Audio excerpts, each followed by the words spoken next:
Good morning, dear students. This is Manish Prajapati, your bio educator. आज हम शुरू करेंगे chapter number 9 heredity and evolution class 10th। इस lecture में हम डिस्कस करेंगे कुछ एक बेसिक कंसेप्ट्स, कुछ बेसिक टर्म्स देखेंगे जो हमारी इस चैप्टर के अंदर काम आने वाली हैं। मेंडल के बारे में थोड़ा सा डिस्कस करेंगे। मेंडल ने किस प्लांट के ऊपर काम किया था और क्यों किया था। फिर उसके बाद हमारी अलग अलग वीडियोज आएंगी। हम एक एक टॉपिक को एक एक वीडियो के अंदर डिटेल में डिस्कस करेंगे। So let's start. ओके, तो शुरू करते हैं आज का लेक्चर। सबसे पहले हम डिस्कस करेंगे कुछ एक टर्म्स के बारे में। सबसे पहली टर्म आती है हमारे पास हेरिडिटी। जैसे कि हमारे चैप्टर का नाम ही है हेरिडिटी एंड एवोल्यूशन। तो हेरिडिटी क्या होता है? हेरिडिटी क्या है? ट्रांसमिशन ऑफ कैरेक्टर्स और traits from parents to their offsprings. Parents से उनके बच्चों के अंदर या उनके ऑफस्प्रिंग के अंदर कैरेक्टर्स का, ट्रेड्स का ट्रांसफर होना ही, एक जनरेशन से दूसरी जनरेशन में कैरेक्टर्स का ट्रांसफर होना ही क्या कहलाता है? हेरिडिटी कहलाता है। ठीक है, ये एक ऐसी प्रोसेस है जिसमें एक पीढ़ी से दूसरी पीढ़ी में कैरेक्टर जाते हैं। ठीक है, कैरेक्टर किसके थ्रू जाते हैं? जीन्स के थ्रू। कैरेक्टर को कौन कंट्रोल करता है? जीन ही कंट्रोल करता है।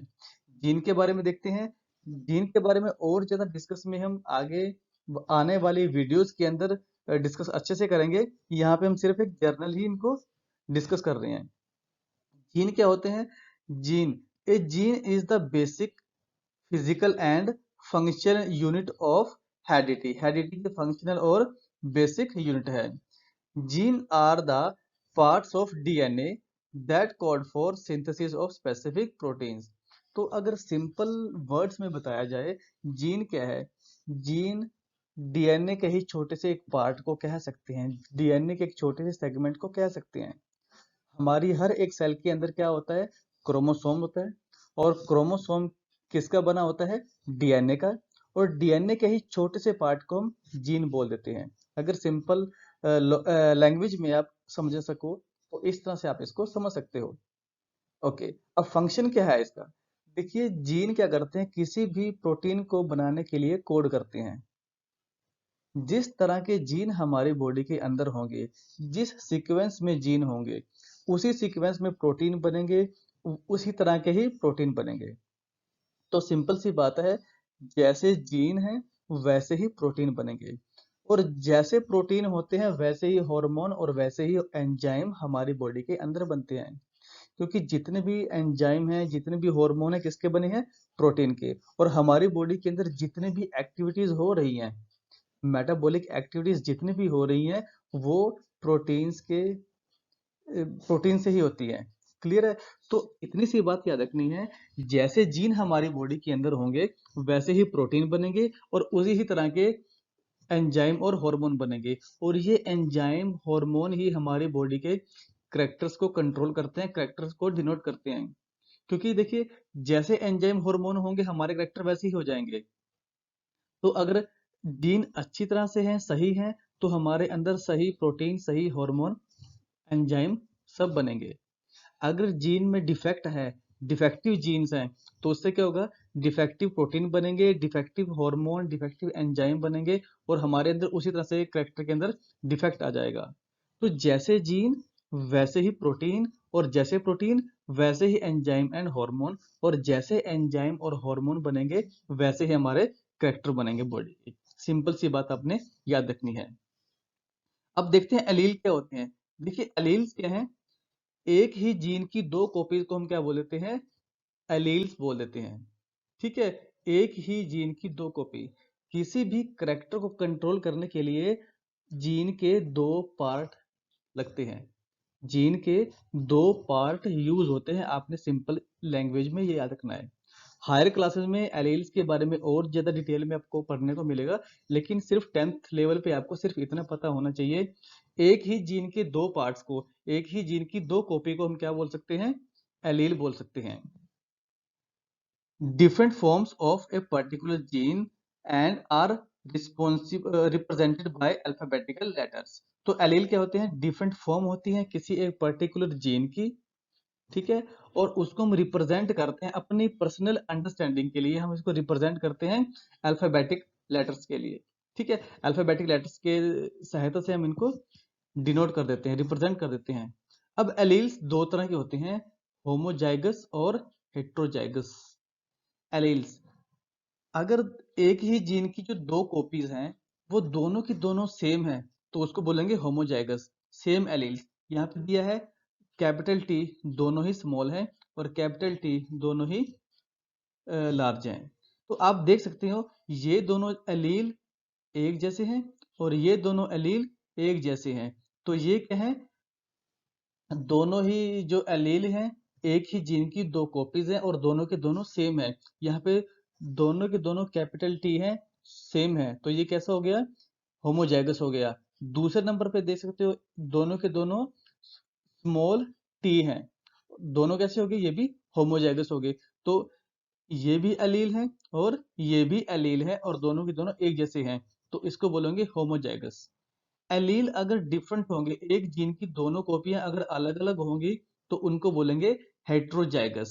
तो यहाँ पे आप देख सकते हो एक कैपिटल टी है और एक स्मॉल टी है। तो यहाँ पे एक एलील कौन सा हो गया, कैपिटल टी, एक एलील कौन सा हो गया, स्मॉल टी। लेकिन जीन एक ही है, उसी जीन की दो कॉपी हैं, दोनों अलग अलग कॉपी हैं, तो इस कंडीशन को बोलेंगे हेट्रोजाइगस। तो एलील का मतलब क्या होता है, एक ही जीन की दो कॉपी, दो फॉर्म। अगर दोनों की दोनों कॉपीज बिल्कुल सेम है, एग्जैक्ट हैं, तो उसको बोलेंगे वो होमोजाइगस है। और अगर वो दोनों की दोनों कॉपीज अलग अलग हैं, डिफरेंट फॉर्म बन रही हैं बिल्कुल, तो उसको बोलेंगे हेट्रोजाइगस। आपको ये याद रखना है। फिर एक टर्म आती है हमारे पास फिनोटाइप और एक आती है जीनोटाइप। एक फिनोटाइप आएगी और एक जीनोटाइप। फिनोटाइप का मतलब क्या होता है, जब हम किसी ऑर्गेनिज्म के बाहर से जो करेक्टर है उनको स्टडी करते हैं, उनके बारे में देखते हैं, जो हमें देखने से पता चल जाते हैं करेक्टर, ऑब्जर्वेबल होते हैं। जैसे किसी की हाइट कैसी है, किसी का कलर कैसा है, स्ट्रक्चर कैसी है, शेप कैसी है, सब कुछ जब हम बाहर से देख सकते हैं तो उसको क्या बोलते हैं, फिनोटाइप। ठीक है। और अगर बाहर के करेक्टर की बात करें, बाहर के करेक्टर को बोलते हैं मॉर्फोलॉजी। बाहर से देखने में क्या है, बाहर के करेक्टर को स्टडी करने को कहते हैं मॉर्फोलॉजी। तो यहाँ पे लिखा हुआ है विजिबल कैरेक्टरिस्टिक्स। ठीक है जी, जो कैरेक्टरिस्टिक्स बिल्कुल विजिबल हैं या जिसको मॉर्फोलॉजी बोल देते हैं ऑफ एन ऑर्गेनिज्म। तो फिनोटाइप क्या है, विजिबल कैरेक्टरिस्टिक्स या मॉर्फोलॉजी कैसी है किसी ऑर्गेनिज्म की, उसको बोलते हैं उसको फिनोटाइप कैसा है। जैसे यहाँ पे एग्जांपल दिया है, किसी की शेप, साइज, कलर एक्सेट्रा कुछ भी हो सकता है वो। फिर बात आती है जीनोटाइप की। जीनोटाइप का मतलब क्या है, उसके अंदर के जीन्स कैसे हैं। दैट मीन्स कि जो एलील हैं उसके पास वो होमोजाइगस हैं या हेट्रोजाइगस हैं, कौन कौन से जीन प्रेजेंट हैं, कौन से जीन डोमिनेंट हैं, कौन से जीन रिसेसिव हैं, ये सब क्या है हमारा जीनोटाइप है, जेनेटिक मेकअप। तो जीनोटाइप क्या होता है, डिस्क्रिप्शन ऑफ जेनेटिक मेकअप और genes present in an organism. तो जीन कैसे हैं, वो होमोजाइगस हैं या हेट्रोजाइगस हैं, रिसेसिव है या डोमिनेंट है, वो कैसे जीन है, ये सब जीन के बारे में स्टडी करने को कहते हैं जीनोटाइप। और बाहर के कैरेक्टरिस्टिक्स जो देख सकते हैं उनको स्टडी करने को कहते हैं फिनोटाइप। देखिए जीनोटाइप में आप देख सकते हो स्मॉल टी, कैपिटल टी, ये सब लिखा हुआ है, लेकिन किसी भी ऑर्गेनिज्म के अंदर ऐसा लिखा हुआ नहीं होता। ये हमने क्या किया है, अपनी अंडरस्टैंडिंग के लिए ही, ताकि हम इन चीज़ों को अच्छी तरह से अंडरस्टैंड कर सकें, एनालाइज कर सकें, अपनी अंडरस्टैंडिंग के लिए हमने ये लेटर्स, ये वर्ड्स यूज किए हैं। अदरवाइज हम किसी के अंदर जो जीनोटाइप होता है, जीन्स होते हैं, उनके ऊपर इस तरह से कोई कैपिटल टी या स्मॉल टी लिखा हुआ नहीं होता। ये हम क्या कर रहे हैं, अपनी अंडरस्टैंडिंग के लिए उनको लेटर से रिप्रेजेंट कर देते हैं, ताकि हमें चीजों को समझने में, चीजों को एनालाइज करने में आसानी रहे। दो तरह के ट्रेट या दो तरह के कैरेक्टर होती हैं, एक है डोमिनेंट और एक होता है रिसेसिव। डोमिनेंट ट्रेट्स क्या होती हैं, रिसेसिव ट्रेट्स क्या होती हैं, इसके बारे में थोड़ा सा हम देख लेते हैं। देखिए डोमिनेंट ट्रेट वो होती हैं, ऐसे करेक्टर जो हमेशा अपने आप को शो करते हैं, रिप्रेजेंट करते हैं, एक्सप्रेस करते हैं, चाहे उनके साथ कोई रिसेसिव है या नहीं है, चाहे वो होमोजाइगस कंडीशन में हो, चाहे वो हेट्रोजाइगस कंडीशन में हो, उनको बोलते हैं डोमिनेंट ट्रेट या डोमिनेंट करेक्टर। और ऐसे करेक्टर जो कभी भी डोमिनेंट करेक्टर के प्रेजेंस में अपने आप को शो नहीं कर पाते हैं। दोबारा से बताता हूँ, ऐसे करेक्टर जो कभी डोमिनेंट करेक्टर्स की प्रेजेंस में अपने आप को शो नहीं कर पाते, सिर्फ जब वो होमोजेगस कंडीशन में होते हैं, प्योर फॉर्म में होते हैं, तभी अपने आप को एक्सप्रेस कर पाते हैं, तभी अपने आप को शो कर पाते हैं। ऐसे करेक्टर को बोलते हैं रिसेसिव ट्रेट। तो दोनों के अंदर डिफरेंस है। डोमिनेंट ट्रेट कहते हैं एक्सप्रेस इन द एब्सेंस और प्रेजेंस ऑफ रिसेसिव एलील्स। तो ऐसे करेक्टर जो चाहे प्रेजेंट हो या एब्सेंट हो रिसेसिव एलील, ठीक है, तो उनको अपने आप को शो करना ही करना है। उनको किसी चीज से फर्क नहीं पड़ता कि रिसेसिव जीन मेरे साथ है या नहीं है, ठीक है। और इनको हमेशा, ऐसे करेक्टर को हमेशा डिनोट किया जाता है कैपिटल लेटर से। ये कैपिटल लेटर है।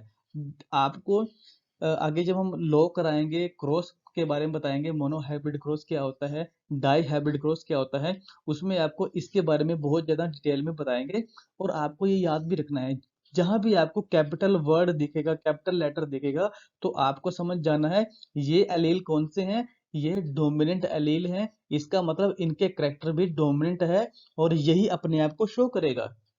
वो कलर की बात हो, वो हाइट की बात हो, वो शेप साइज किसी की भी बात हो। Recessive express only in the absence of dominant allele. ये ऐसे करेक्टर होते हैं जो अपने आप को तभी शो कर पाएंगे जब डोमिनेंट इनके साथ नहीं होगा, प्योर फॉर्म में होगा। और इनको डिनोट किया जाता है स्मॉल लेटर से। ये वाला हो गया, ठीक है। देखिए ये भी एक होमोजाइगस है, प्योर फॉर्म में है, और ये भी एक होमोजाइगस है। दोनों ही होमोजाइगस हैं क्योंकि दोनों सेम सेम है। लेकिन यहाँ पे आप देख सकते हैं दोनों कैपिटल में लिखे हुए हैं, इसका मतलब ये डोमिनेंट है। ये वाला कैसा है, डोमिनेंट है, क्योंकि कैपिटल में लिखा हुआ है। और ये किस में लिखा हुआ है, स्मॉल लेटर के अंदर लिखा है। तो इसका मतलब क्या है, रिसेसिव है। रिसेसिव अपने आप को तभी शो करेगा जब वो होमोजाइगस कंडीशन में होगा। अगर मान लो यहाँ पे ये लिखा होता एक कैपिटल टी और एक स्मॉल टी, और यहाँ पे देखिए क्या होता। अब मान लो हम कहते हैं कि एक प्लांट है, उसके अंदर जो जीनोटाइप है उसका ये है, ठीक है जी। उसका जीनोटाइप क्या है, एक कैपिटल टी है और एक स्मॉल टी है।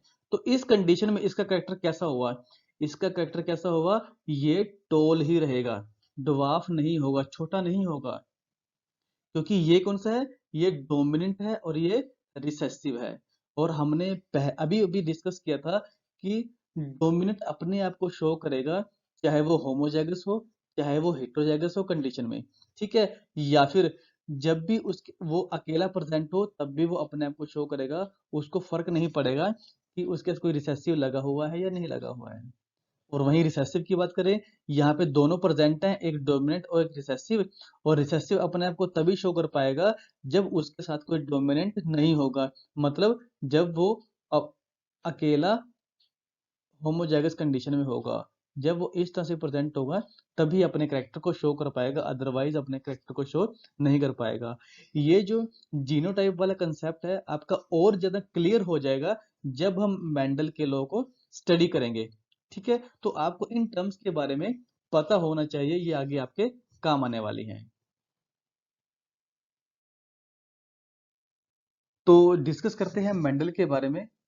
मेंडल एक साइंटिस्ट था, बोटनिस्ट था, जिसने प्लांट्स के ऊपर बहुत ज़्यादा स्टडी की थी। और बहुत ज़्यादा जो इसका वर्क था वो था पी प्लांट के ऊपर, मटर के प्लांट के ऊपर इसने काम किया था। और इसी काम की वजह से ये फेमस हुआ था। ये एक ऐसा पहला साइंटिस्ट था जिसने बहुत ही सिस्टमेटिक वे के अंदर डाटा को कलेक्ट किया, अपने डाटा को इंटरप्रेट किया, ठीक है। एक पहला ऐसा साइंटिस्ट था जिसने बायोलॉजी के अंदर, और बात करें तो बॉटनी के अंदर, मैथ को यूज किया है। इससे पहले मैथ को साइंस से बिल्कुल अलग रखा जाता था, क्योंकि ये जो बातें हैं वो 1800 समथिंग की बात है। तो उस टाइम पे साइंस बहुत ज़्यादा डेवलप भी नहीं थी, और जो साइंटिस्ट थे वो अलग अलग फील्ड में अलग अलग तरीकों से काम करते थे। तो यहाँ पे जो मेंडल था उसने पहली बार क्या किया था, बायोलॉजी के अंदर, बॉटनी के अंदर क्या किया था, मैथ को यूज किया था। और इस कारण से बहुत सारे साइंटिस्ट उस टाइम में उसके अगेंस्ट भी थे कि आप ऐसा नहीं कर सकते, आपने ऐसा क्यों किया।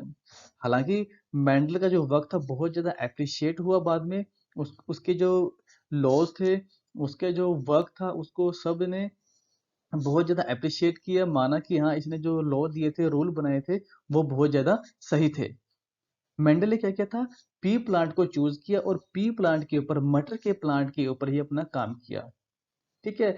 एक तो मेंडल सक्सेस क्यों रहा, क्योंकि उन्हें मैथमेटिक्स का यूज किया था, तो उसके पास डाटा को इंटरप्रेट करना, डाटा को एनालाइज करना बहुत इजी हो गया है। जब हम मैथमेटिक्स को किसी चीज में यूज करते हैं तो क्या होता है, हम करेक्ट रिजल्ट के ऊपर आते हैं।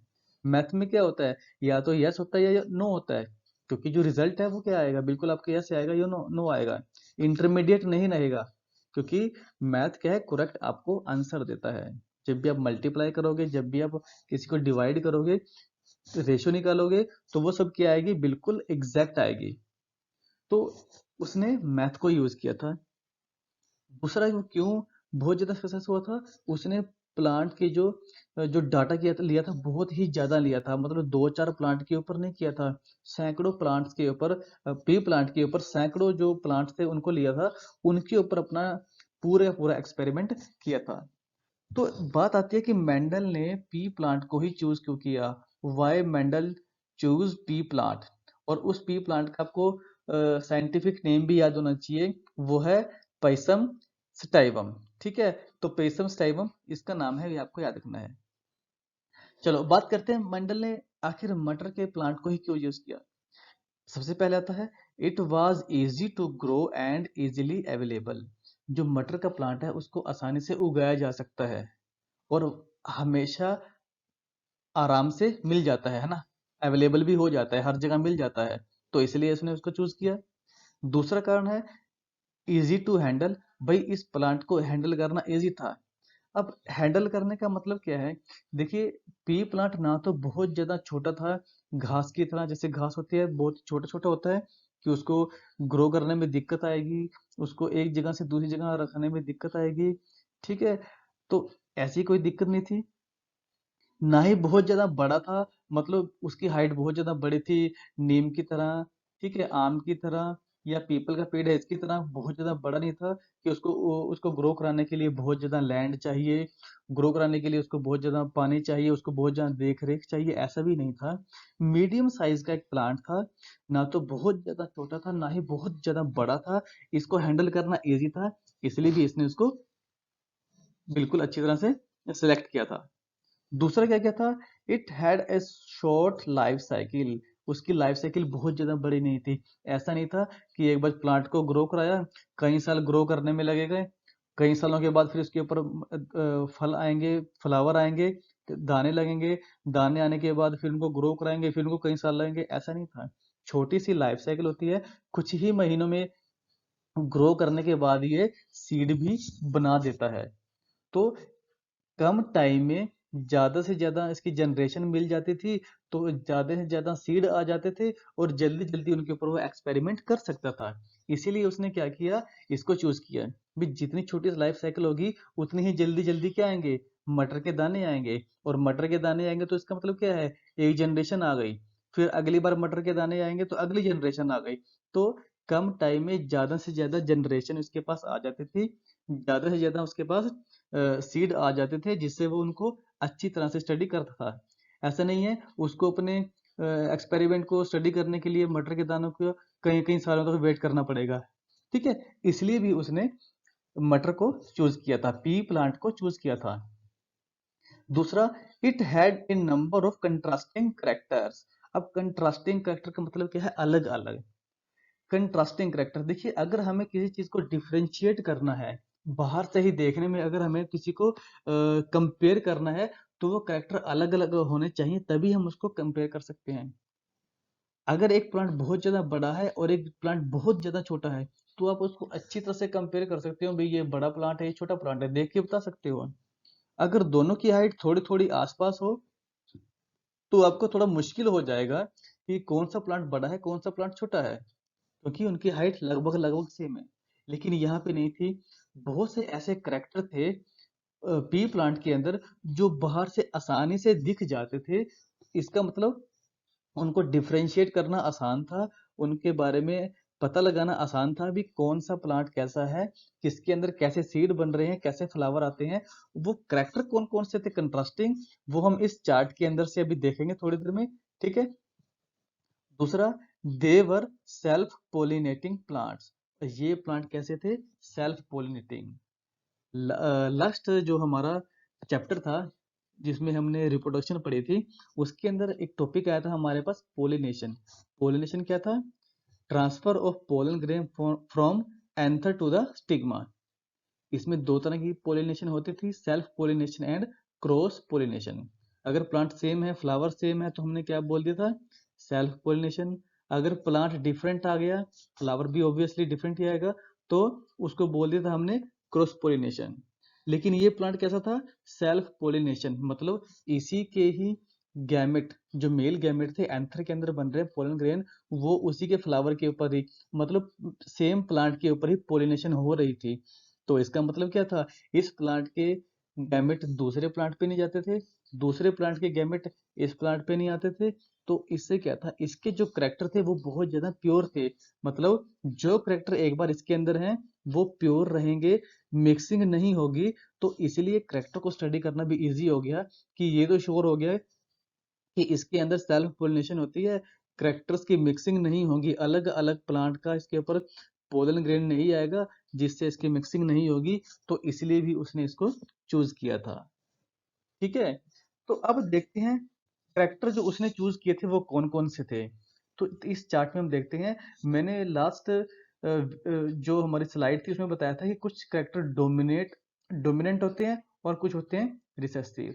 तो उसने देखा कि अलग अलग 7 करेक्टर चूज किए थे, उसी के बेसिस पे उसने क्या किया, अपने एक्सपेरिमेंट किए थे। सबसे पहला करेक्टर क्या था? हाइट। एक प्लांट था जिसकी हाइट बहुत ज्यादा टॉल होती थी, और दूसरा प्लांट था जिसकी हाइट बहुत ज्यादा छोटी होती थी। तो कंट्रास्टिंग करेक्टर हो गया ना।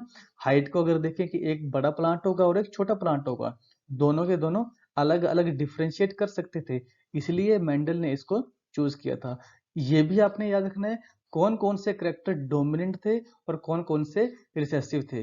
ठीक है। तो इस यहाँ पे दिए हुए हैं डोमिनेंट करेक्टर, यहाँ पे दिए हैं रिसेसिव करेक्टर। तो सबसे पहले कौन सा हो गया? स्टेम की हाइट। तो जो प्लांट बड़े थे, टाल थे, तो वो डोमिनेंट थे, और जो छोटे थे वो ड्वार्फ थे। दूसरा हो गया पोड शेप। पोड का मतलब होता है फली। तो जिस प्लांट की जो फली थी वो इन्फ्लेटेड थी, फूली हुई थी, पूरी तरह से डेवलप थी, वो डोमिनेंट थी। और कुछ प्लांट ऐसे थे जिनकी जो फली होती है, पोड होता है, वो कैसे होती है? कंस्ट्रिक्टेड होती है। ठीक है, बहुत ही ज्यादा, हम कह सकते हैं कि श्रिंक टाइप होती है, पिचकी हुई होती है, फूली हुई नहीं होती है। तो ये भी अलग अलग थे। तो अगर मेरे पास दो फलियां आ जाएं, एक बिल्कुल डेवलप है, फूली हुई है, तो वो तो हम उसको, और दूसरी जो पिचकी हुई है, बिल्कुल कंस्ट्रिक्टेड सी है, उसको हम दोनों को डिफरेंशिएट कर सकते हैं, तो हमें पता चल सकता है कौन सा प्लांट की है ये। ठीक है। तो ये भी था। थर्ड करेक्टर था शेप कैसी है सीड की। तो एक सीड कैसे थे उसमें? राउंड थे। कुछ सीड कैसे थे? रिंकल्ड थे। तो दोनों को डिफरेंशिएट कर सकते थे। राउंड शेप के जो सीड थे वो कैसे थे? डोमिनेंट थे। और जो रिंकल्ड थे वो कैसे थे? रिसेसिव थे। रिंकल्ड का मतलब क्या है? ऐसे दाने जो बिल्कुल अच्छी तरह से राउंड नहीं थे, क्लियर नहीं थे, साफ नहीं थे, उनके ऊपर झुर्रियां बनी हुई थी। सीड का कलर कैसा था? कुछ प्लांट ऐसे होते थे जिनके सीड का कलर कैसा होता था? येलो होता था। और येलो ये क्या है? डोमिनेंट कलर है। कुछ प्लांट होते थे जिनके सीड का कलर कैसा होता था? ग्रीन होता था। तो इससे भी इसको डिफरेंशिएट कर सकते थे, आराम से पता लगा सकते थे कि कौन सा ग्रीन है, कौन सा येलो है। अब देख सकते हो सारे के सारे करेक्टर क्या है? कंट्रास्टिंग है, बिल्कुल एक दूसरे से अलग है। दूसरा हो गया फ्लावर की पोजीशन। फ्लावर की पोजीशन क्या थी? कुछ प्लांट के अंदर फ्लावर एक्सियल पोजीशन पे थे, और कुछ के अंदर टर्मिनल पोजीशन पे थे। एक्सियल और टर्मिनल का मतलब क्या होता है? मान लो ये एक प्लांट है बिल्कुल, ठीक है, तो फ्लावर कहाँ लग रहे हैं? यहाँ। अगर तो फ्लावर बिल्कुल साइड में लग रहे हैं इस तरह से, इसको बोलते हैं एक्सियल पोजीशन। यहाँ पे लग रहे हैं, ठीक है, उसको बोलेंगे कि फ्लावर की पोजीशन क्या है? एक्सियल है। अगर प्लांट के ऊपर फ्लावर बिल्कुल टॉप पे लग रहे हैं, यहाँ पे लग रहे हैं, ठीक है, इस जगह पे लग रहे हैं, तो उसको बोलेंगे टर्मिनल, टर्मिनेट कर जाना। ये टर्मिनल हो गया और ये एक्सियल पोजीशन हो गई। तो तो बाहर से हम देख के बता सकते हैं किस प्लांट के ऊपर फ्लावर साइडों में लग रहे हैं, एक्सियल पोजीशन पे हैं, और किस प्लांट के अंदर फ्लावर बिल्कुल सबसे ऊपर लग रहे हैं, टॉप पे लग रहे हैं। ठीक है, तो वो टर्मिनल पोजीशन है। तो ये भी दोनों के दोनों करेक्टर अलग अलग थे। तीसरा हमारे पास सिक्स आता है, फ्लावर का कलर कैसा था। कुछ प्लांट थे जिनके अंदर पर्पल कलर के फ्लावर लगते थे, वॉयलेट कलर के फ्लावर लगते थे। कुछ प्लांट थे जिनके ऊपर वाइट कलर के फ्लावर लगते थे। तो वाइट और पर्पल कलर के फ्लावर, ये दोनों भी कंट्रास्टिंग कैरेक्टर हैं। इन दोनों को भी अलग अलग किया जा सकता है, दूर से ही देख के हम पता लगा सकते हैं। ठीक है, पोड का कलर कैसा था, पोड मतलब फली का कलर कैसा था। फली का कलर, पोड का कलर अगर ग्रीन था और अगर येलो था, उनको भी हम डिफरेंशिएट कर सकते थे। तो आप देख सकते हो जितने भी उसने करेक्टर लिए थे, चाहे वो पेड़ की हाइट हो, पोड की शेप हो, पोड का कलर हो, सीड की शेप हो, सीड का कलर हो, फ्लावर का कलर हो, फ्लावर की पोजीशन हो, बिल्कुल ही अलग अलग है। कोई बड़ा है तो कोई छोटा है, किसी का सीड राउंड है तो किसी का रिंकल्ड है, किसी का फ्लावर येलो है, सॉरी पर्पल है, तो किसी का कैसा है, वाइट है। तो आप देख सकते हो अलग अलग करेक्टर थे। तो ये करेक्टर दूर से देख के पहचाने जा सकते थे। इसीलिए मेंडल ने इनको चूज किया था, क्योंकि इसके करेक्टर हैं कंट्रास्टिंग थे, दूर से देख के पहचाने जा सकते थे, जिससे ये अपने डाटा को अच्छी तरह से एनालाइज कर सकते थे। तो उसने पी प्लांट को इसलिए चूज किया था। और पी प्लांट का साइंटिफिक नेम क्या था, पेसम सटाइवम। ये आपको नाम याद रखना है। तो ये कुछ एक बेसिक कंसेप्ट थे, मेंडल ने पी प्लांट के ऊपर जो काम किया था उसके ऊपर थे। आई होप कि आपको ये वीडियो पसंद आया है और आपको ये जो बेसिक कंसेप्ट है समझ में आ गए होंगे। अदरवाइज जब हम आगे मेंडल के जो दो लॉ पढ़ने वाले हैं, है ना, उसके जो क्रॉस पढ़ने वाले हैं, उसने पी प्लांट के ऊपर किस तरह से क्रॉस किया, किस तरह से काम किया, ठीक है, तो उसमें आपके कंसेप्ट और ज्यादा क्लियर हो जाएंगे। तो आपको ये वीडियो अच्छे से देखनी है, समझनी है, ठीक है, और साथ के साथ एनसीईआरटी को भी अपनी रिवाइज करना है, ताकि आपके कंसेप्ट क्लियर होते रहें। आपको इस वीडियो को ज़्यादा से ज़्यादा शेयर करना है, ताकि दूसरे जो स्टूडेंट्स हैं, दूसरे बच्चे हैं, वो भी इस नॉलेज को ले सकें। चैनल को सब्सक्राइब करना है और वीडियो को लाइक करना है। So thanks for listening, thanks for watching, God bless you all.